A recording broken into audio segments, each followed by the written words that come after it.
Good day mga boss. Receiver ulit. Ito po ay receiver sa Aerox version 2 na nawala ng code, nawala ng remote. So walang magawa si boss. Pinadala na lang dito, galing pa po to sa Rizal, Southern Leyte. So ito po yung receiver sa Aerox ni boss. So kailangan natin tanggalin ang kanyang cover para ma-access natin ang mismong board, para doon natin i-retrieve ang nawawalang code. So sa mga tao dyan na nawalan ng code, nawalan ng remote, so pwedeng kayong tumawag or mag-text sa number na nandun sa screen para mag-guide ko kayo kung saan nyo pwedeng ipadala inyong mga receiver kung sakaling hindi kayo taga Cebu.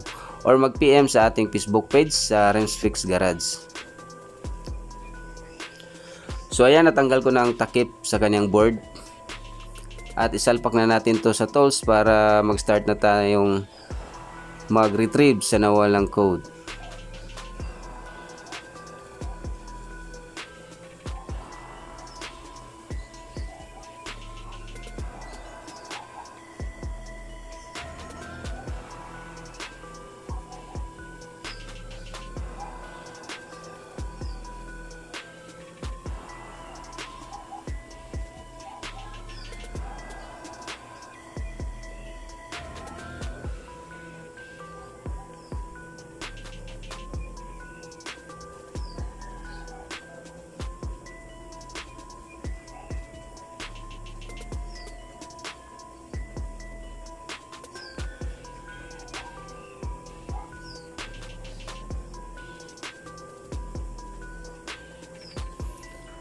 So ayan, i-pin out na natin para makuha na natin ang nawawalang code.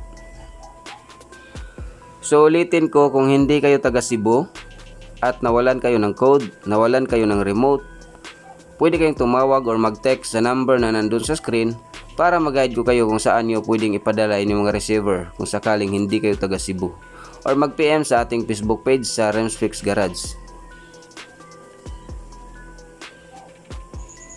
Ayan, so nakuha ko na ang code, hindi ko na lang pinakita, at i-program na natin ang bagong remote.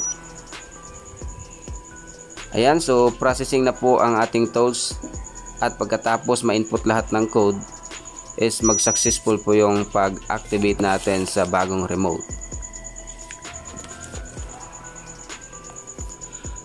So ulitin ko, kung hindi kayo taga Cebu, nawalan kayo ng code, nawalan kayo ng remote, pwede kayong tumawag or mag-text sa number na nandun sa screen para mag-guide ko kayo kung saan nyo pwedeng ipadala inyong mga receiver kung sakaling hindi kayo taga Cebu. Or mag-PM sa ating Facebook page sa Remsfix Garage.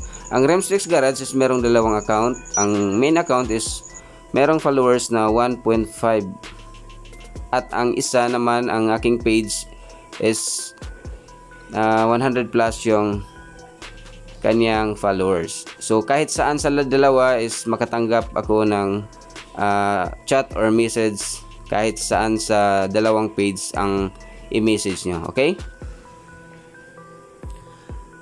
Ayan, so nakita natin good registration between the remote at saka receiver. Okay? So hanggang dito na lang tayo, at salamat sa palaging panonood sa ating channel.